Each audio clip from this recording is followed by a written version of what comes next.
الحمد لله وكفى والصلاة والسلام على رسول الله المصطفى وعلى آله وصحبه ومن وفى أما بعد فيا عباد الله أوصي نفسي وإياكم بتقوى الله فقد فاز المتقون فلا تموتن إلا وأنتم مسلمون فقال تعالى مذكرا بذلك يا أيها الذين آمنوا اتقوا الله حق تقاته ولا تموتن إلا وأنتم مسلمون يا أيها الذين آمنوا إذا نودي للصلاة من يوم الجمعة فاسعوا إلى ذكر الله وذروا البيع ذلكم خير لكم إن كنتم تعلمون. Hadirin jemaah Jumat yang insyaallah tanpa kecuali seluruhnya dimuliakan, dirahmati oleh Allah Subhanahu wa taala. Mengawali Jumat ini, khatib mengajak pada kita semua untuk bersyukur kepada Allah Subhanahu wa taala. Masih diberikan kita semua kesempatan untuk menunaikan ibadah Jumat berjamaah. Ini adalah bagian yang mesti kita syukuri karena perintah Jumat dalam Al-Quran dilekatkan dengan kalimat iman sekaligus menandakan ukuran tingkat keimanan seorang hamba. Quran surah ke-62 dengan namanya Al-Jumu'ah di ayat ke-9. Ya ayyuhalladzina amanu idza nudiya lis-salati min yaumil jumu'ah. Hei seluruh orang-orang yang beriman tanpa kecuali. Panggilannya menggunakan kata alladzina, disebutkan sebanyak 1080 kali dalam Al-Quran, menunjuk kepada objek tanpa batas, besarkah, kecilkah, tuakah, mudakah, sepanjang punya iman. Diawali dengan kalimat ayyuha, ayyunya munada, haknya tanbih, penguat pengingat, disebutkan 150 kali dalam Al-Quran. Seakan Allah ingin mengatakan, hei semua orang yang beriman tanpa kecuali, aku ingatkan kalian semua. Idza nudiya lis-salati min yaumil jumu'ati fas'au ila dzikrillah. Jika sudah tiba ada panggilan untuk menunaikan salat Jumat, maka respon bergegas untuk ingat kepada Allah Subhanahu wa taala. Rumus tafsir mengatakan, jika ada informasi dalam Al-Qur'an, apakah berupa perintah atau larangan atau sekedar informasi saja, namun dibuka dengan kalimat iman, maka informasi yang disampaikan sekaligus menjadi ukuran tingkat keimanan seorang hamba. Salat, perintahnya dibuka dengan kalimat iman. Al-Baqarah ayat ketiga. Alladzina yu'minuna bil ghaib wa yuqimunas shalah. Sebelum dilakukan salat dibuka dengan iman, maka salat menunjukkan tingkat keimanan seorang hamba. Semakin semangat salatnya, semakin menunjukkan imannya kuat. Semakin malas berkurang kuantitas salatnya, semakin menunjukkan imannya lemah. Jumat dibuka dengan kalimat iman, sekaligus memberikan kesan tingkat keimanan seorang hamba. Alhamdulillah, dari sekian Jumat yang pernah kita tunaikan, sampai detik ini, kita masih diakui beriman kepada Allah Subhanahu wa ta'ala. Sampai detik ini, kita masih dipanggil oleh Allah Subhanahu wa ta'ala. Karena tidak setiap hamba yang tinggal di muka bumi bisa mendapatkan panggilan iman dari sisi Allah Subhanahu wa taala. Namun hadirin, dari sekian Jumat yang pernah kita tunaikan, yang mempertaruhkan keimanan kita di hadapan Allah Subhanahu wa taala, berapa Jumatkah yang telah berhasil kita lalui dalam pandangan Allah Subhanahu wa taala? Dalam catatan khatib yang sederhana, seorang baligh yang berusia 20 tahun setidaknya telah menunaikan 650 kali Jumat dalam hidupnya. Jika ia berusia 30 tahun, setidaknya ia telah menunaikan 1150 kali Jumat dalam hidupnya.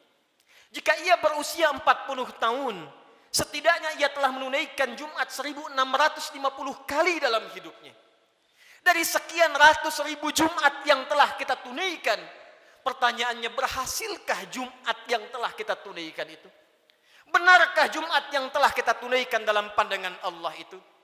Maka perhatikanlah satu kalimat singkat yang menjadi ukuran keberhasilan Jumat kita dalam pandangan Al-Quran.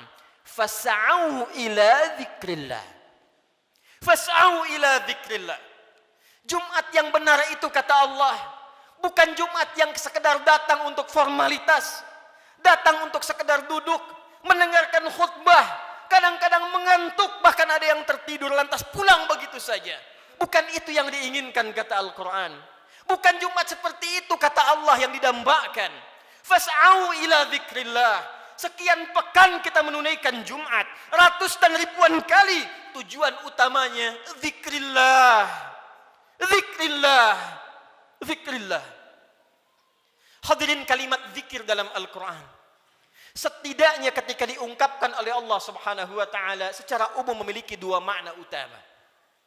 Zikir pertama adalah keadaan yang mampu mengingatkan kita kepada Allah, yang dengan ingat itu terdorong kita untuk meningkatkan ibadah kepada Allah Subhanahu wa taala. Karena itu segala jenis ibadah dalam Al-Quran dinamakan dengan zikir. Kita menunaikan salat disebut dengan zikir oleh Al-Quran. Quran surah ke-20 Taha ayat yang ke-14. Allah berfirman, "Innani anallah, la ilaha illa ana, fa'budni wa aqimis salata li dzikri." Sungguh akulah Allah, Tuhan yang paling hak. Tidak ada Tuhan yang layak dipertuhankan, disembah selain aku, kata Allah. Fa'budni, maka sembah aku. Bagaimana caranya ya Allah? Wa aqimis salah, tunaikan salat li dzikri, sebagai bagian zikir kepadaku, kata Allah. Jadi saat kita menunaikan salat, itu adalah zikir kita kepada Allah Subhanahu wa taala. Kita datang menunaikan ibadah Jumat. Di Jumat diberikan tausiah, di Jumat diberikan pengingat, di Jumat diberikan wasiat meningkatkan takwa. Di antara ciri takwa yang pertama adalah semakin banyaknya kita meningkatkan ibadah salat kita kepada Allah Subhanahu wa taala. Dzalikal kitabu la raiba fi hudal lil muttaqin. Siapa orang takwa ini? Alladzina yu'minuna bil ghaib wa yuqimunas shalah. Sampai dengan Jumat ini, dari sekian ratus kali, ribu kali, berapa kuantitas dan kualitas salat kita yang pernah ditingkatkan di hadapan Allah Subhanahu wa taala? Jangan-jangan sampai ribuan kali Jumat, salatnya masih standar-standar saja. Masih yang fardu saja. Tahajud masih belum mampu bangun. Duha belum dikerjakan. Selama hidup gak pernah salat syuruk. Selama hidup kurang rawatib. Tapi cita-citanya berjumpa dengan Allah, bersua dengan Rasulullah SAW. Mana bakal kita di hadapan Allah? Al-Quran disebut dengan zikir. Quran surah ke-54 ayat 17, ayat 22, ayat 32, ayat ke-40. Walaqad yassarnal Qur'ana lidzikri fahal min muddakir. Sungguh kami telah mudahkan Al-Quran. Sungguh kami telah mudahkan Al-Quran. Telah mudahkan Al-Quran untuk apa? Lidzikri, untuk dijadikan zikir kepada Allah Subhanahu wa taala. Bacaan Quran itu zikir. Karena itu ketika Anda baca Al-Quran, Anda merasa lebih dekat dengan Allah Subhanahu wa taala. Mempelajari Al-Quran itu zikir. Karena itu ketika Anda mengkaji tafsir Al-Quran, bukankah Anda merasa lebih dekat dengan Allah Subhanahu wa taala? Menghafal Quran itu zikir. Karena itu para penghafal Quran semakin dekat keadaannya dengan Allah Subhanahu wa taala. Dari sekian aktivitas kehidupan yang telah kita lalui sampai dengan detik Jumat ini, berapa banyak Al-Quran telah kita hidupkan? Berapa banyak Al-Quran telah kita bacakan? Jangan-jangan Jumat ini pun belum sempat baca Al-Quran. Jangan-jangan telah berlalu sekian hidup kita belum sempat menghafal Quran dengan baik. Salat belum dimengerti bacaannya. Puluhan tahun salat tidak mengerti apa yang dibaca dalam salat. Mau sampai kapan? Bagaimana salatnya bisa khusyuk kalau tidak paham apa yang dibacakan? Al-Quran belum sempat dipahami. Jangankan menghafal, sudah puluhan tahun untuk baca saja nggak sanggup bacakan dengan baik. Berapa lama lagi waktu yang dibutuhkan? Bukankah hadisnya sahih? At-Tirmidzi nomor hadis 2015 itu. Saat seseorang akan masuk surga, maka perintah pertama yang dimintakan oleh Allah adalah membacakan Al-Quran yang ia biasa bacakan saat di muka bumi. Faqra wartaqi fa inna akhira qiraatika akhiru manzilatika fil jannah. Baca Quran yang biasa engkau bacakan saat di dunia itu. Akhir bacaan Quranmu, itulah kedudukanmu di surga di sisi Allah Subhanahu wa taala. Karena itulah perhatikan anak-anak di Palestina dengan keadaan yang sangat terbatas. Anak-anak di Libya dengan keadaan yang tidak mudah. Karena cita-citanya menghadap Allah dalam kebaikan, surga tingkat tertingginya. Mereka berlomba menghafal Al-Quran. Alhamdulillah, di Indonesia sekarang Anak-anak kecil sudah menghafal Al-Quran. Yang lumpuh otak menghafal Al-Quran. Yang tidak bisa melihat menghafal Al-Quran. Dan kebanyakan mereka masih belum baligh. Anak baligh sebelum waktu salat sudah berjamaah datang ke masjid. Anak belum baligh sudah mulai menghafal Al-Quran. Sudah lancar bacaan Quran. Sudah banyak hafalan Quran. Duhai anda yang 40 tahun, 50 tahun, 60 tahun. Berapa banyak bekal yang disiapkan untuk menghadap Allah subhanahu wa ta'ala. Harta yang dikumpulkan selesai sudah. Dengan kematian tuntas. Uang itu tidak berguna lagi. Kendaraan yang dikumpulkan, dipajang, dipamerkan, tidak ada manfaat lagi. Bekal apa yang kita bawa menghadap pada Allah subhanahu wa ta'ala? Zikir kita. Amal soleh kita. Apa yang anda gunakan dengan uang itu? Infak, itulah zikir kepada Allah subhanahu wa ta'ala.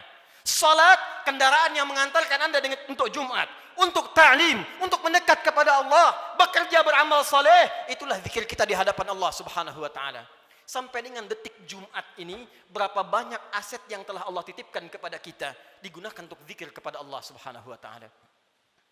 Hadirin yang kedua, jika disebutkan kalimat zikir dalam Al-Quran, maka diartikan oleh para ulama berdasarkan paparan Al-Quran, sebagai keadaan ingat kepada Allah yang dengan ingat itu terjauh kita dari perbuatan maksiat.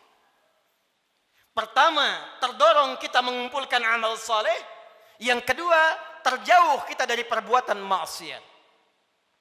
Zikir, keadaan ingat kepada Allah subhanahu wa ta'ala. Karena kita ingat kepada Allah, kita merasa diawasi oleh Allah subhanahu wa ta'ala. Kita merasa dilihat oleh Allah. Kita merasa didengar oleh Allah. Karena itu orang yang merasa dilihat oleh Allah, maka mustahil ia bisa berbuat maksiat dalam kehidupannya. Keluar dari masjid mustahil tertukar sandal. Karena ketika ia akan gunakan, ia merasa dilihat oleh Allah subhanahu wa ta'ala. Mustahil berbuat curang dalam pekerjaannya. Mustahil ia korupsi. Mustahil ia mencuri. Mustahil ia membegal. Mustahil ia berselisih. Mustahil ia membuat hoax. Mustahil ia berbuat maksiat. Karena ia merasa dilihat dan didengar oleh Allah subhanahu wa ta'ala.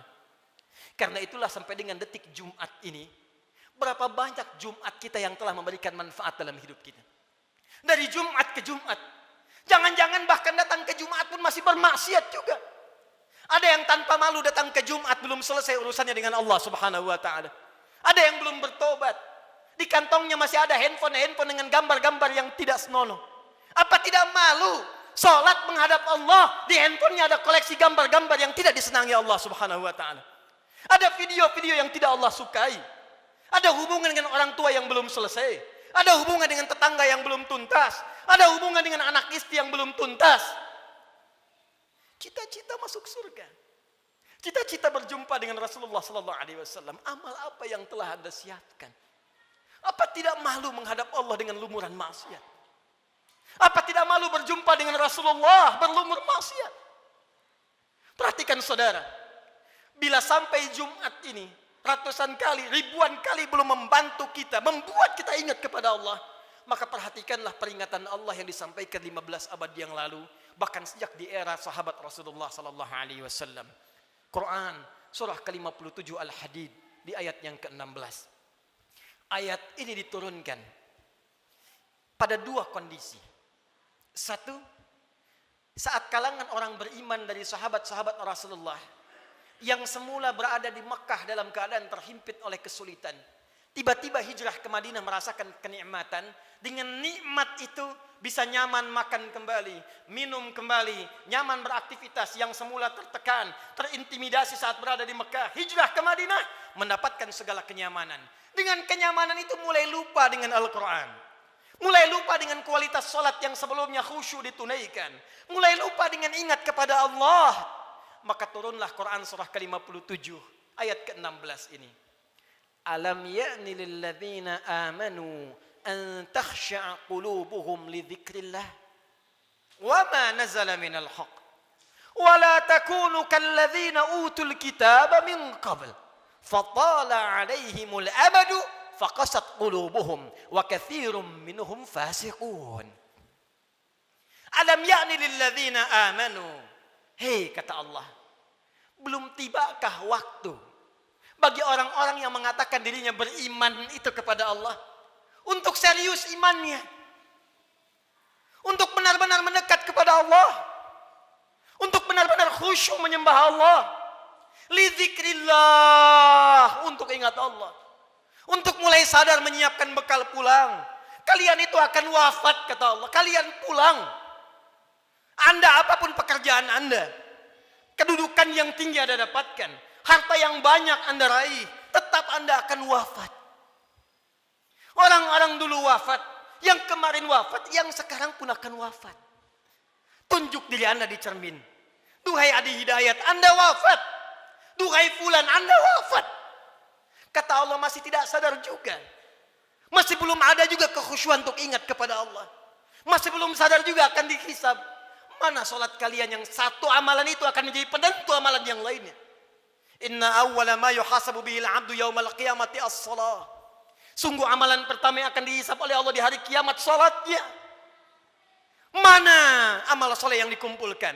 Kenapa banyak maksiat yang dikerjakan? Apa belum tiba waktunya untuk khusyuk menghadap mendekat kepada Allah Subhanahu wa taala?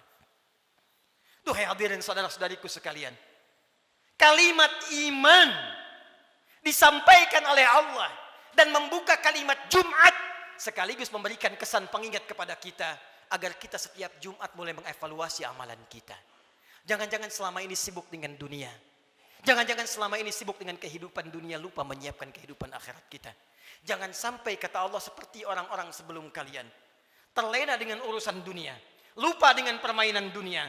Karena itulah waktu kemudian semakin dilewati, lupa dengan Allah Subhanahu wa taala, sehingga ibadah dan Al-Quran tidak memiliki kesan lagi. Al-Quran hanya sekedar menjadi pajangan saja, ibadah jadi formalitas saja. Akhirnya Jumat pun tidak ada rasa lagi. Jumat hanya sekedar duduk, datang, kadang terlambat, nunggu khatib naik, setelah itu pulang, begitu saja. Al-Quran cuma jadi pajangan, hiasan saja dibaca, sulit.